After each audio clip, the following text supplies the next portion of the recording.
समय का अभाव होने की वजह से आप जिंदाबाद के नारे थोड़ा कम कर दीजिए। सरकार और बीजेपी के लोग हमारी मुर्दाबाद कर रहे हैं, आप केवल जिंदाबाद करने से काम नहीं चलेगा, लड़ाई लड़ना होगा। लड़ाई लड़े बगैर हमारा जिंदाबाद नहीं होने वाला, केवल आवाज करने से काम नहीं होने वाला। देखिए, मैं दो तीन बातें ही, बहुत सारी बातें आप लोगों के सामने आ गई है, दो तीन बातें ही कहना चाहता हूं। सबसे पहले तो हम लोग यहाँ हिंदूवादियों से या हिंदुत्ववादियों से विरोध कर रहे हैं और बार बार हिंदुस्तान कह रहे हैं, संविधान में हिंदुस्तान ना होने के बावजूद भी हिंदुस्तान कह रहे हैं, और इनडायरेक्ट में हम जो लोग इस देश को हिंदू राष्ट्र बनाना चाहते हैं उनमें इनडायरेक्टली हम भी योगदान कर रहे हैं। तो शब्दों के बारे में हम लोगों को थोड़ा सतर्क रहना चाहिए। अगर हम शब्दों के बारे में सतर्क नहीं रहेंगे तो फिर हमारे अंदर गंभीरता कहां से आएगी।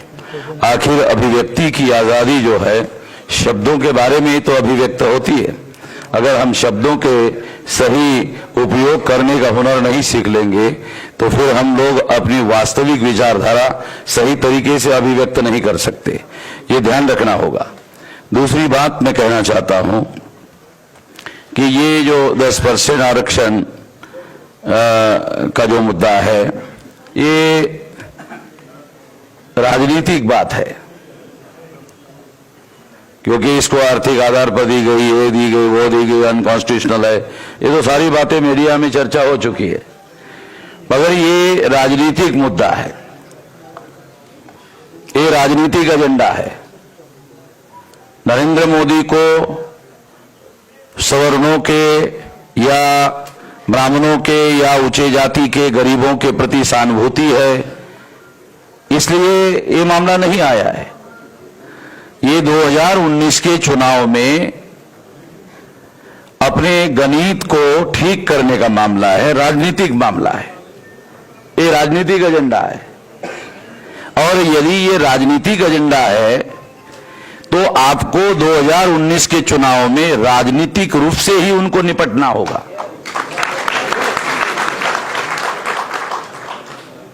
और आंदोलन करते वक्त ये ध्यान रखना होगा कि हमें इन लोगों को राजनीतिक रूप से निपटना है, अपने लक्ष्य को सही तरीके से ध्यान रखना होगा। दूसरी बात, जो शेड्यूल कास्ट, शेड्यूल ट्राइब और बैकवर्ड क्लासेस के मेंबर पार्लियामेंट या नेता लोग हैं पार्लियामेंट में जिन्होंने इस पर ठप्पा लगाया, अगर मैदान में आप इनके विरोध में काम करना शुरू करेंगे तो लड़ाई तो हमारी आपस में हो जाएगी। तो मुझे नहीं लगता कोई समझदारी की बात हम कर रहे, भावनाओं की बातें तो कर रहे, समझदारी की बातें नहीं कर रहे। अगर हमें अपने दुश्मनों से लड़ना है तो एक खबरदारी, एक पेशेंस रखना होगा कि हमारी आपस में लड़ाई नहीं होनी चाहिए, क्योंकि जिन लोगों के विरोध में आप बयानबाजी करोगे उनके भी तो समर्थक लोग हैं, वो लोग हमारे भाई है, SC ST OBC के लोग हैं। अगर आप उनके विरोध में बोलोगे तो वो सड़कों पर हमारे विरोध में खड़े हो जाएंगे, तो आपस में लड़ाई होगी। तो आप लोगों को टारगेट फिक्स करना चाहिए, और जो टारगेट आप फिक्स करोगे केवल मात्र उसी के विरोध में आपको लड़ना चाहिए। हम लोग जो इधर कमेटी बनाई गई है, हमारे जैन साहब है, उस कमेटी में भी मैंने ये बात उठाई है कि हमके समझदारी से काम लेना होगा। मैदान में हमारी आपस में लड़ाई नहीं होनी चाहिए। हमें जिनको टारगेट बनाना है उन्हीं लोगों के विरोध में हमारी लड़ाई होनी चाहिए, ये बात ध्यान रखना चाहिए, अन्यथा हमारी आपस में लड़ाई होगी। मैं अनुरोध करता हूं इसके बारे में आप लोग ध्यान रखिए। हमें ज्यादा से ज्यादा अगर इन लोगों को निपटना है तो ज्यादा लोगों का समर्थन हासिल करने के बारे में सोचना चाहिए।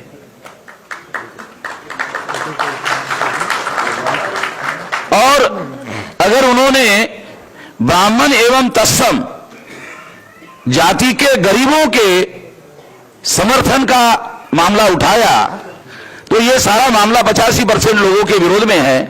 तो 85% लोगों को जत्थेबंद करने का आंदोलन करके मौका है, अवसर है, करो।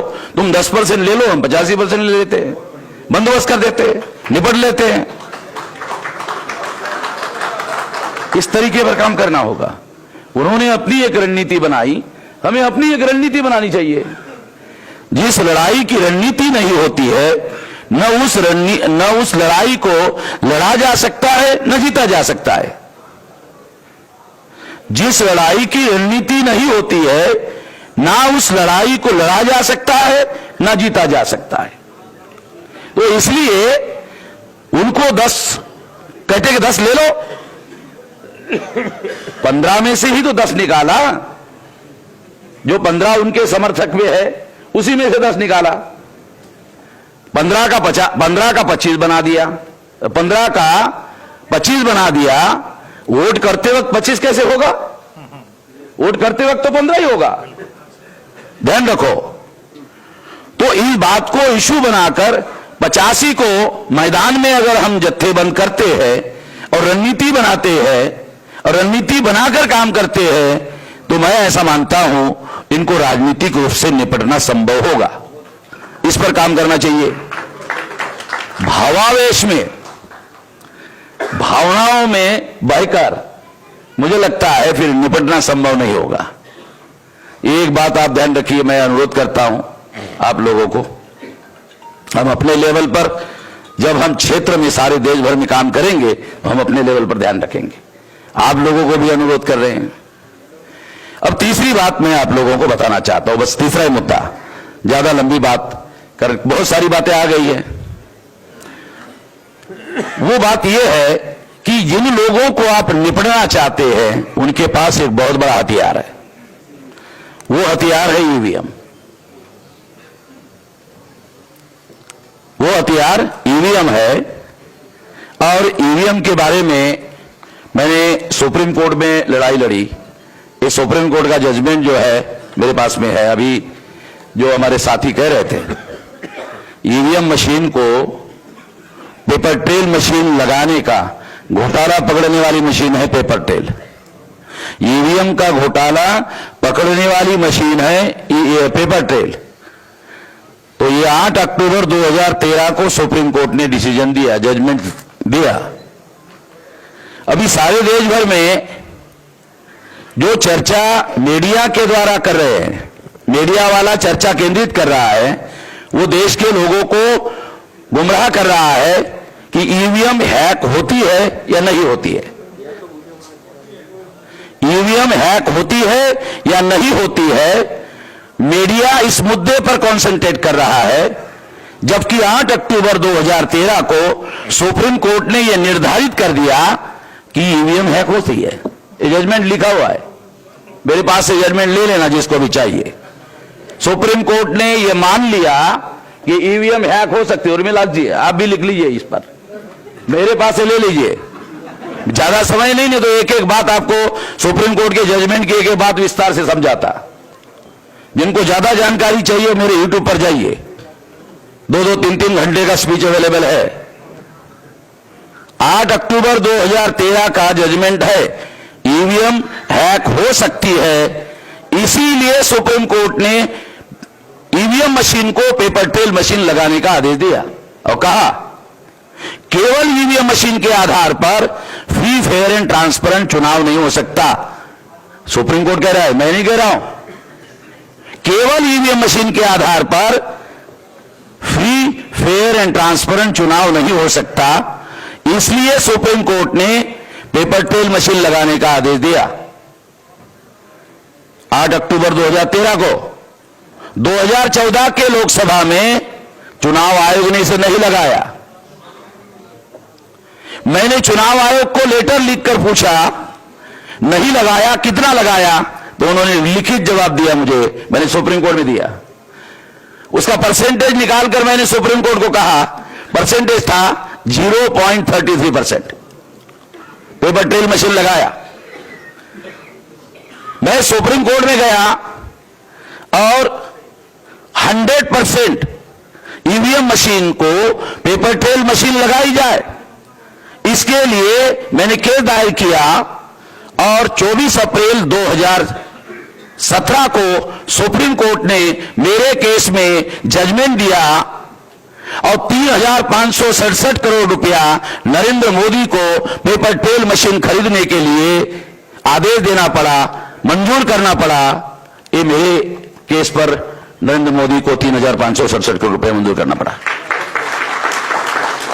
मेरे पास डॉक्यूमेंट्री एविडेंस है कि 100% ईवीएम मशीन को पेपर ट्रेल मशीन लगाने का हलफनामा चुनाव आयोग को कोर्ट में देना पड़ा। यह भी मेरे पास डॉक्यूमेंट्री है। मैंने जो डॉक्यूमेंट सुप्रीम कोर्ट को दिया था वो जजमेंट उन्होंने नहीं दिया। डॉक्यूमेंट्री देने के बावजूद भी मैंने पेपर ट्रेल मशीन से जो कागज बाहर निकलता है उस कागज की गिनती होनी चाहिए, ऐसा जजमेंट सुप्रीम कोर्ट ने दिया। मैं थोड़ा आधा मिनट उसको पढ़ के सुनाता हूं क्योंकि आप लोगों को ओरिजिनल चीज मालूम होनी चाहिए। सुप्रीम कोर्ट ने जजमेंट दिया कि पेपर ट्रेल मशीन से निकलने वाला जो कागज है उसकी गिनती होनी चाहिए। सुप्रीम कोर्ट ने कहा, we have already highlighted that VVPAT is a system of printing paper trail. When the voter casts his vote, in addition to the electronic record of the ballot for the purpose of verification of his choice of a candidate and also for manual counting of votes in case of dispute. Manual counting of votes. Ishwariya साहब, क्योंकि आप judiciary के हैं, manual counting का order दिया है supreme court ने 8 अक्टूबर 2013 का। नहीं, मैं वही बताता हूं, आपको बताता हूं, सब बताता हूं। ये जो जजमेंट दिया सुप्रीम कोर्ट ने इन केस ऑफ डिस्प्यूट, हमने 500 जगह चुनाव आयोग के रिजल्ट के विरोध में कैंडिडेट के द्वारा एप्लीकेशन करवाया। ये सुप्रीम कोर्ट का ऑर्डर है। हमने एप्लीकेशन किया कि मैन्युअल काउंटिंग होनी चाहिए। चुनाव आयोग ने मैन्युअल काउंटिंग करने से इनकार कर दिया। उसका एविडेंस लेकर मैं सुप्रीम कोर्ट में गया। सुप्रीम कोर्ट में 18 तारीख को मेरी हियरिंग थी। सारे सबूत दे दिया, डॉक्यूमेंट्री सारे सबूत देने के बाद 18 तारीख को मेरी हियरिंग थी, जनवरी को। ये 18 को, ये कल वाली 18 जो गई, क्योंकि मैंने जो डॉक्यूमेंट दिए उसका चुनाव आयोग के पास एक भी सवाल का जवाब नहीं है। तो उनको लगा एक भी सवाल का जवाब नहीं, साला वकील कैसे भेजे? जज साहब, वकील भेजा नहीं, चुनाव आयोग ने वकील नहीं भेजा। तो जो चीफ जस्टिस के कोर्ट में भी केस थी, वो बहुत गुस्सा हो गया। उसने कहा कि केस पर तो आपने जवाब नहीं दिया। चुनाव आयोग को कहा, वकील क्यों नहीं भेजा? 24 घंटे में जवाब दिया जाए। और रिटर्न ऑर्डर दिया 18 तारीख को। 19 तारीख को चुनाव आयोग का वकील हाजिर हुआ। ये क्यों नहीं हुए हाजिर? कहा कि मेरे परिवार में मौत हो गई थी। तो चीफ जस्टिस ने कहा, जूनियर लॉयर को भेज देते ये बताने के लिए कि मेरे परिवार में मौत हो गई। वकील कुछ भी नहीं बोला, चुप रहा। चीफ जस्टिस को विश्वास नहीं हुआ कि ये वकील सच बोल रहा है। उसने दोबारा ऑर्डर दिया, ये जो आपके परिवार में मौत हो गई, ये हलफनामा दाखिल करके कहिए। जज साहब यहां है, बात मेरी समझ रहे होंगे, क्योंकि मैं जजेस को भी समझता हूं, वकीलों को भी समझता हूं, बदमाशों को बहुत अच्छी तरह से समझता हूं। मेरी सबसे ज्यादा नजर जो कॉन्स्टिट्यूशनल पोजीशन पर ऑक्युपाइड है वो ज्यादातर बदमाश लोग हैं।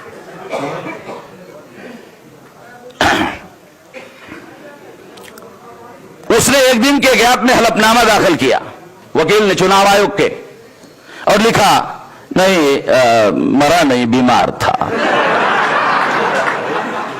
हो गया, झूठ हो गया, झूठ साबित हो गया। चीफ जस्टिस के कोर्ट में चुनाव आयोग का वकील झूठ बोल रहा है। क्या मतलब है? इसका मतलब है चुनाव आयोग ईवीएम के संबंध में जो देश में कॉन्स्पिरेसी हो रही है उसमें चुनाव आयोग शामिल है। सेम सेम कहने से कुछ नहीं होगा भाई, से कुछ नहीं होगा। सुनो ध्यान से, भेजे में कुछ बातें उतरने दो। जो चुनाव आयोग जो ये कहता है कि ईवीएम मशीन हैक नहीं होती, हैक नहीं होती, और सारे अपोजिशन के लोग ईवीएम हैक होती है इस मुद्दे पर चर्चा कर रहे हैं। मैं विरोधी पार्टी के लोगों को, आप लोगों के द्वारा यह अनुरोध करता हूं कि सुप्रीम कोर्ट ने जो ऑर्डर दिया, पेपर ट्रेल मशीन से जो कागजी मतपत्र बाहर निकलता है, अगर कोई कैंडिडेट रिकाउंटिंग की मांग करता है तो रिकाउंटिंग होनी चाहिए, ये मांग करे विरोधी पार्टी। सुप्रीम कोर्ट के आदेश पर अमल करे चुनाव आयोग, ये मांग करे। झांसी समझ में आ रहा है क्या दे रहा हूं? सुप्रीम कोर्ट ने ऑर्डर दिया हुआ है, ये मांग करे यदि पेपर ट्रेल मशीन से निकलने वाला जो कागज है, अगर वो रिकाउंटिंग में गिनती करने का आदेश सुप्रीम कोर्ट ने दे दिया, जो मेरी केस अभी है, अगर हुआ तो चीफ जस्टिस ऑर्डर लिखने के पहले, डिक्टेट करने के पहले चोरों को मालूम हो जाएगा कि यह ऑर्डर हो गया है। चोर को पहले मालूम हो जाएगा और टाइप बाद में होगा। जैसे ही मालूम हो जाएगा कि अब इलेक्ट्रॉनिक रिकॉर्ड में हम जो घोटाला करते हैं वो पेपर ट्रेल मशीन में पकड़ा जाएगा। और हर चुनाव क्षेत्र में अब लोग इन केस ऑफ डिस्प्यूट में एप्लीकेशन करेंगे, रिकाउंटिंग की मांग करेंगे, और रिकाउंटिंग की मांग होते ही रिकाउंटिंग होगा। और हमने इलेक्ट्रॉनिक वोटिंग मशीन में जो घोटाला किया वो कागजी मतपत्रों में पकड़ा जाएगा। ये चोरों को पहले मालूम हो जाएगा। इसलिए अगर विरोधी पार्टी के लोग संसद में एक दिन राफेल पर बहुत बंद हो गया, एक दिन सुप्रीम कोर्ट के आदेश पर अमल करने के लिए संसद बंद कर दी जाए। मैं विरोधी पार्टी के लोगों को यह अनुरोध करता हूं, यह सुप्रीम कोर्ट ने जो आदेश दिया, अब आदेश लेने की जरूरत नहीं, ऑलरेडी ऑर्डर किया हुआ है। इन केस ऑफ डिस्प्यूट कैसे शुरू होता है? रिजल्ट आ गया, हारने वाला कैंडिडेट एप्लीकेशन लेके गया, मुझे रिजल्ट मंजूर नहीं है, रिकाउंटिंग किया जाए, हो गया डिस्प्यूट शुरू। सिंपल बात है। और अगर ऐसा होता है तो नरेंद्र मोदी चुनाव नहीं जीत पाएगा। 2004 आखिरी बात, 2009 में कांग्रेस ने घोटाला करके चुनाव जीता। बुरा लगेगा कुछ लोगों को यहां, मेरे पास डॉक्यूमेंट्री एविडेंस है इसलिए बोल रहा हूं। कांग्रेस के कोई समर्थक लोग हैं, मेरे पास आ जाना, उसको सबूत दे देता हूं। 2004 यही केस सुब्रमण्यम स्वामी लेकर गया, यही केस कि इन्होंने घोटाला किया। फिर समझौता हुआ, 2 बार तुम घोटाला करो, 2 बार हमने किया, मगर चुप रहो, बोलो मत। इसलिए मैं कह रहा हूं कि कांग्रेस के जो लोग हैं वो राफेल पर हंगामा करते हैं। ये जजमेंट भी अभिषेक मनु सिंघवी को मालूम है। अभिषेक मनु सिंघवी तो सुप्रीम कोर्ट का सीनियर मोस्ट लॉयर है भाई, उसको मालूम है।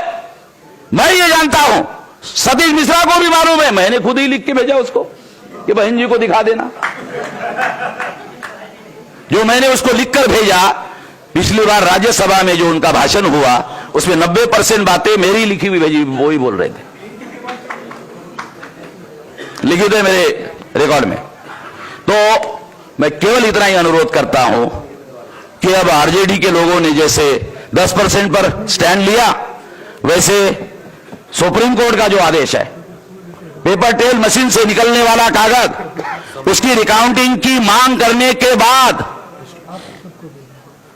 अगर कोई मांग करे तो रिकाउंटिंग हो। बस इसके लिए अगर एक दिन पार्लियामेंट बंद हो जाता है तो सारे देश के लोग मालूम हो जाएगा। हम लोग, आखिरी बात, वामसे भारत मुक्ति मोर्चा, ऑफशूट ऑर्गेनाइजेशन और बहुजन क्रांति मोर्चा 540 जिलों में हम लोग कार्यरत है। पूरे संगठन शक्ति के साथ इस संगठन ये आंदोलन में शरीक है। मंडल साहब को मालूम है भाई, ये हमारा नैतिक समर्थन है। ये नैतिक समर्थन का क्या मतलब है भाई? ये निर्गुण भाषा है, इसका कोई गुण नहीं है। ये नैतिक समर्थन, इसका कोई गुण थोड़ी है। पूरे संगठन शक्ति के साथ इस आंदोलन में हम लोग शामिल हैं, सारे देश भर में। और हमने दूसरे कार्यक्रमों पर पाबंदी लगा दिया, ये ही करेंगे और कुछ नहीं करेंगे। बस इतना ही कहता हूं।